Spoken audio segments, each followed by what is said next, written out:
May 1, 1967. Elvis Presley, the king of rock and roll, stood in a private suite at the Aladdin Hotel in Las Vegas, straightening his black silk tie. 8 minutes later, he'd marry 21-year-old Priscilla in front of just 14 people. But the reason he finally said, "I do," after 8 years together? It wasn't love. It wasn't scandal. It was something far more calculated, and it would haunt them both for the rest of their lives. September 1959. Friedberg, West Germany. Elvis Presley, 24 years old, was serving in the U.S. Army, stationed thousands of miles from Graceland. The screaming crowds were gone. The stage lights were off.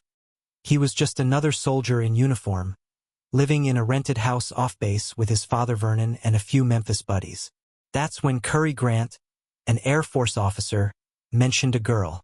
"There's this kid," Curry said one evening, cigarette smoke curling toward the ceiling. "Daughter of an Air Force captain, sharp as a whip. Thinks you're the greatest thing since sliced bread." Elvis raised an eyebrow. He'd heard that line 1,000 times. But Curry insisted. "She's different, man. Mature for her age. You'll see." On September 13, 1959, Priscilla and Beaulieu walked into Elvis's house wearing a navy and white sailor dress, her dark hair pinned back, blue eyes wide with nerves. She was 14 years old. Elvis was sitting at the piano, playing gospel hymns when she entered. He looked up, smiled that crooked smile and said, "Well, hell, you're just a baby." But he didn't ask her to leave. Instead, they talked. For hours. She told him about moving around with her military family, Virginia, Texas, New Mexico, now Germany. He told her about his mother, Gladys, who died just a year earlier. How the grief still sat in his chest like a stone. How he missed Memphis.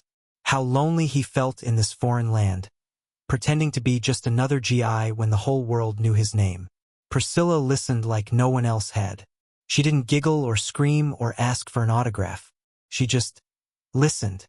By the time she left that night, Elvis had asked when she could come back.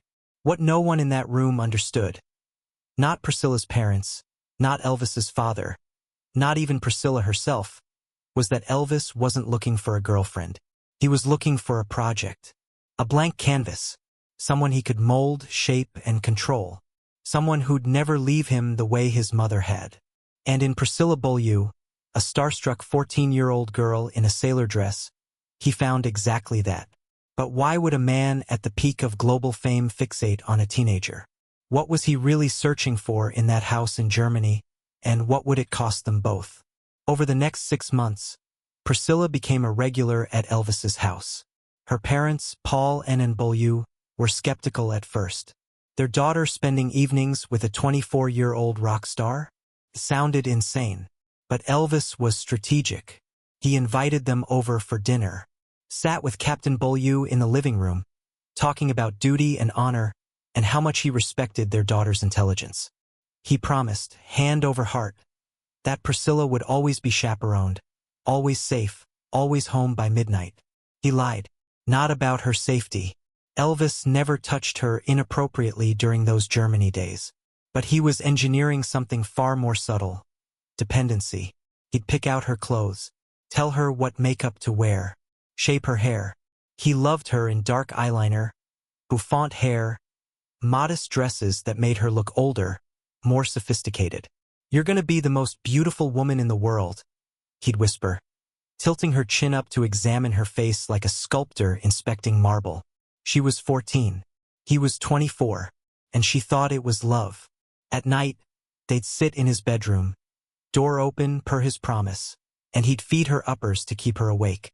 Little pink pills he called helpers. They'd talk until 3, 4, 5 in the morning. He'd play her music, read her poetry, tell her about his dreams of being a serious actor, not just a singing rebel in tight pants. And Priscilla absorbed it all. Every word, every gesture, every preference. She stopped dressing like a teenager, started mimicking his speaking patterns. When he said he hated girls who chewed gum, she quit cold turkey. When he mentioned he loved the smell of Guerlain perfume, she saved up her allowance to buy a bottle. Elvis's buddies, the Memphis Mafia they called themselves, watched it happen in real time. Red West, one of Elvis's oldest friends, would later say, he was building his perfect woman from scratch. And she was so young, she didn't even know it was happening. March 1960. Elvis's deployment ended. He flew back to the States to a hero's welcome. Ticker tape parades, screaming fans, movie contracts piling up. Priscilla stayed in Germany, writing him letters every single day. And Elvis? He wrote back. Not often, but enough to keep the thread alive.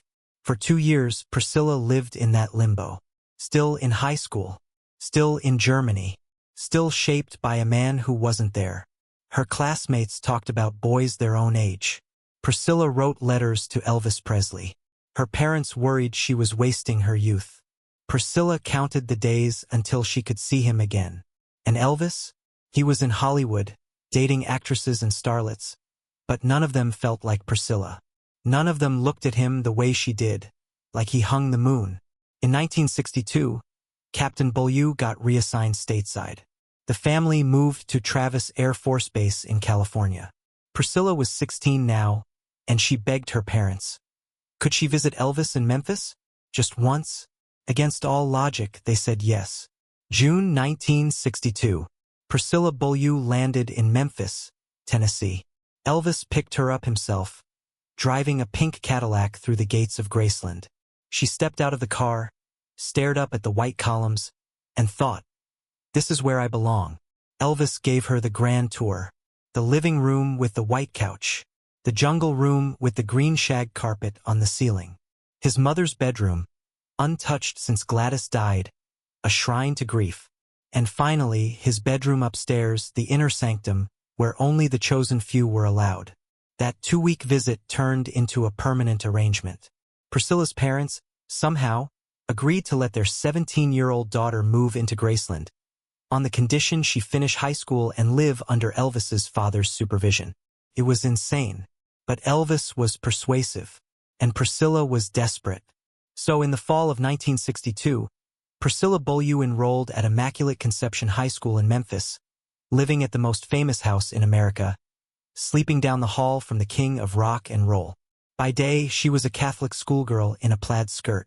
By night, she was Elvis's companion. Styled, polished, perfect. But there was a catch. A rule Elvis made crystal clear. They couldn't have sex. Not until they were married. I want you pure, he told her, brushing a strand of hair from her face. I want you perfect. So they didn't, for 5 years. Instead, Elvis controlled every other aspect of her life. What she ate, what she wore, who she talked to. He'd call the school to make sure she was there. He'd have his guys follow her to make sure she went straight home. If she gained a pound, he'd notice. If she talked to another boy, he'd hear about it. Priscilla didn't see it as control. She saw it as love. But what happens when love feels like a cage? And what was Elvis so afraid of that he needed to lock her inside Graceland like Rapunzel in a tower? Priscilla lived at Graceland, but Elvis was rarely there. He was in Hollywood, making 3 movies a year, lightweight comedies and beach musicals that made millions but crushed his soul. He wanted to be James Dean.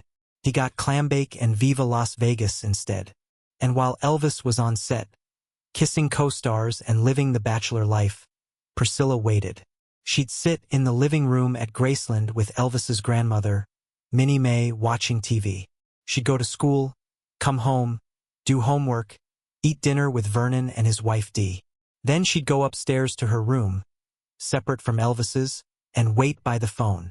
Sometimes he'd call at 2 a.m., wired on uppers, talking a mile a minute about a script he hated or a director who didn't understand him.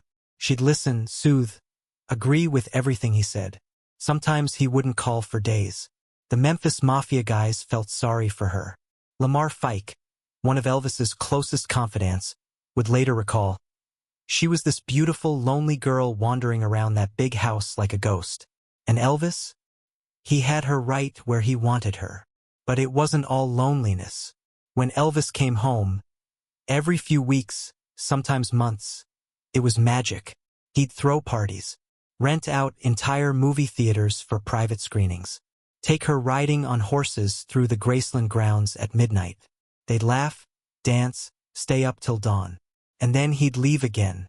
Priscilla turned 21, legally an adult, still a virgin, still waiting. Her friends from high school were getting married, having babies, starting lives. Priscilla was in a holding pattern, circling the airport, waiting for permission to land. She started asking the question she'd been too afraid to ask before. When are we getting married? Elvis would kiss her forehead. Soon, baby. Soon. But soon never came. Behind the scenes, Colonel Tom Parker, Elvis's manager, was getting nervous. The press was starting to sniff around. Elvis Presley, all-American heartthrob, living with a girl 10 years younger who'd moved in when she was 17? It was a PR nightmare waiting to explode. You gotta marry her or move her out, Parker told Elvis bluntly during a meeting at the Colonel's office in Los Angeles. The papers are gonna crucify you if this gets out wrong. Elvis lit a cigar, leaned back, said nothing. He didn't want to marry her. Not because he didn't care about her, he did. But marriage meant ownership, and Elvis already owned her. Marriage meant forever, and Elvis hated forever. His parents' marriage had been miserable. His mother had died heartbroken. Marriage to Elvis felt like a trap. But keeping Priscilla unmarried was becoming a bigger trap. So Elvis made a calculation. Cold, pragmatic, the same way he calculated everything. He'd marry her, but on his terms. Quick, quiet, no big fuss. And life would go on exactly as it had before. December 1966. Elvis proposed. Sort of. They were in his bedroom at Graceland, sitting on the bed, and he pulled out a ring 3.5-carat diamond surrounded by a detachable row of smaller diamonds. He slipped it on her finger and said, "I guess it's time. Not, will you marry me? Not, I love you more than anything. Just, I guess it's time." Priscilla said yes. Of course she said yes. This was the moment she'd been waiting for since she was 14 years old. But even in that moment, a small voice in the back of her mind whispered, "Does he even want this?" And the answer, though she couldn't admit it yet, was no. So why did Elvis finally agree to marry the girl he'd spent 8 years molding? Was it love, loyalty, or just damage control? May 1st, 1967. Las Vegas, Nevada. The Aladdin Hotel. Elvis Presley woke up at 3 a.m. in his suite, took a fistful of pills to steady his nerves, and stared at himself in the mirror. Today was his wedding day. He was 32 years old. She was 21. They'd been together, officially, unofficially, weirdly, for 8 years. And he felt nothing. No excitement. No joy. Just obligation. At 9:41 a.m., Elvis Presley and Priscilla Beaulieu stood before Nevada Supreme Court Justice David Zenoff in a small private suite. 14 people attended. Priscilla's parents, Elvis's father and stepmother, a few members of the Memphis Mafia, Colonel Parker, lurking in the back like a vulture. Nobody des mites. No groomsmen. No music. Priscilla wore a white chiffon gown with a 3-foot train, her hair teased into a towering beehive, her makeup thick and perfect, exactly the way Elvis liked it. She looked like a doll. Elvis wore a black tuxedo with a paisley tie. He looked like a man at a funeral. The ceremony lasted 8 minutes. Justice Zenoff read the vows. Elvis said, "I do." Priscilla said, "I do." They exchanged rings. Zenoff pronounced them man and wife. Elvis kissed her. Polite, perfunctory, like shaking hands. Flashbulbs popped. Someone popped champagne. And just like that, Priscilla Beaulieu became Priscilla Presley. They walked downstairs to a press conference. Reporters packed the room, shouting questions. "Elvis, why the secret wedding? Are you happy?" "Priscilla, how does it feel to marry the king?" Elvis grinned that famous grin, draped his arm over Priscilla's shoulders, and said, "We're just happy to finally make it official." Priscilla smiled beside him, diamonds glittering on her finger, tears in her eyes that everyone assumed were joy. But later, in private, she'd confess, "I felt like I was watching it happen to someone else." They flew to Palm Springs for a 4-day honeymoon. But even that was interrupted. Colonel Parker had booked a second reception back in Memphis for friends and family who couldn't make it to Vegas. So 2 days after their wedding, Elvis and Priscilla were back at Graceland, cutting another cake, posing for more photos, playing the happy couple. And then, Elvis went back to Hollywood, back to movie sets, back to his other life. Priscilla stayed at Graceland, married now, still waiting. 9 months later, on February 1st, 1968, Priscilla gave birth to their daughter, Lisa Marie Presley, at Baptist Memorial Hospital in Memphis.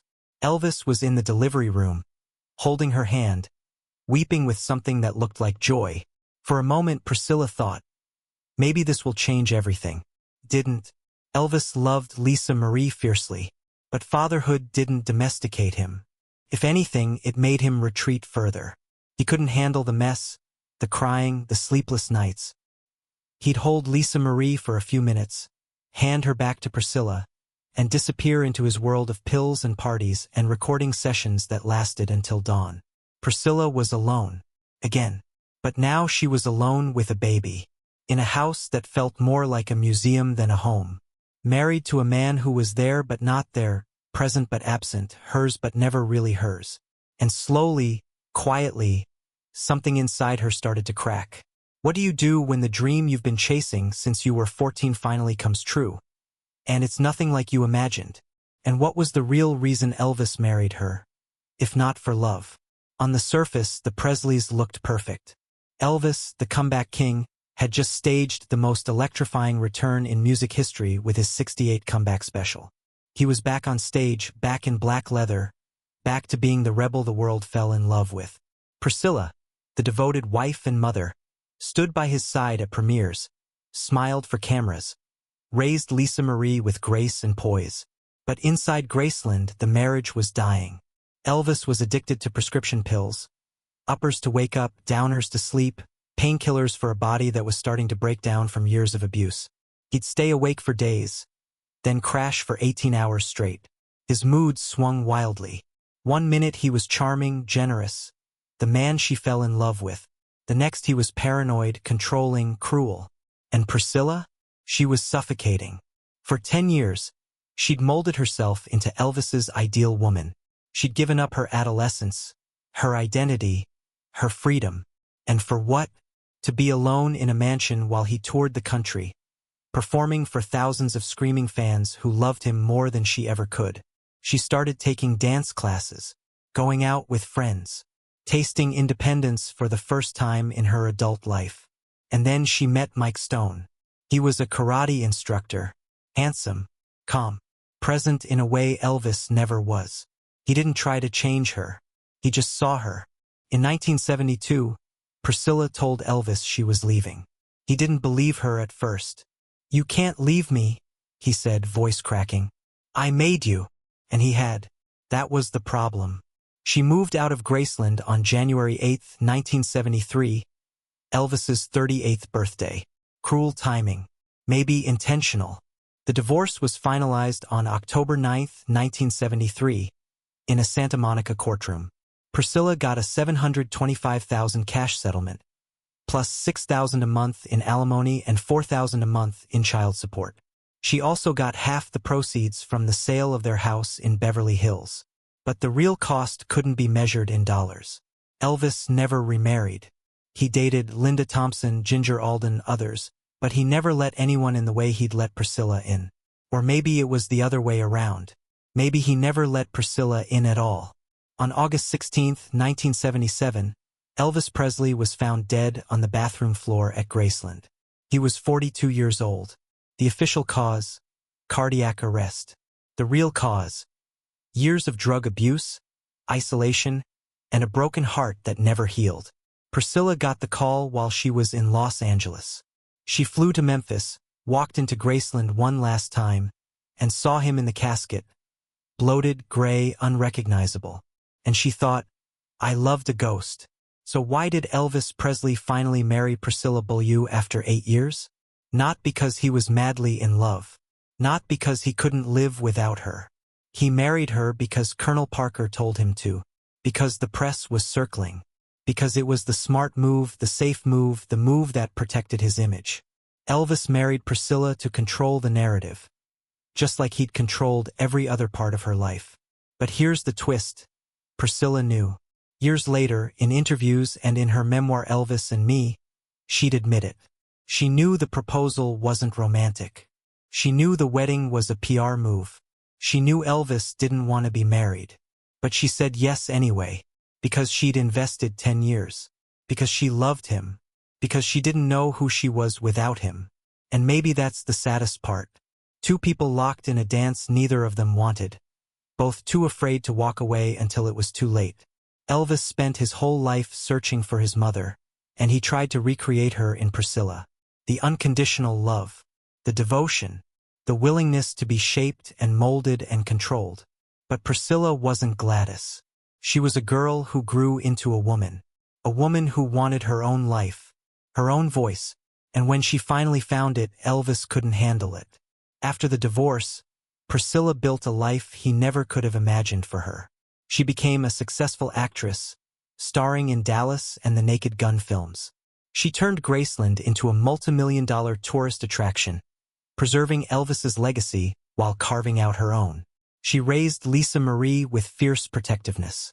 She dated, loved, lived, and she never remarried. Because once you've been married to Elvis Presley, even a marriage built on control and compromise, no one else compares. In 2023, at the premiere of Priscilla, Sofia Coppola's film based on her memoir, Priscilla Presley stood on the red carpet at 78 years old. A reporter asked her, "Do you still love him?" She paused, smiled, and said, "I never stopped, but I also never belonged to him. Not really."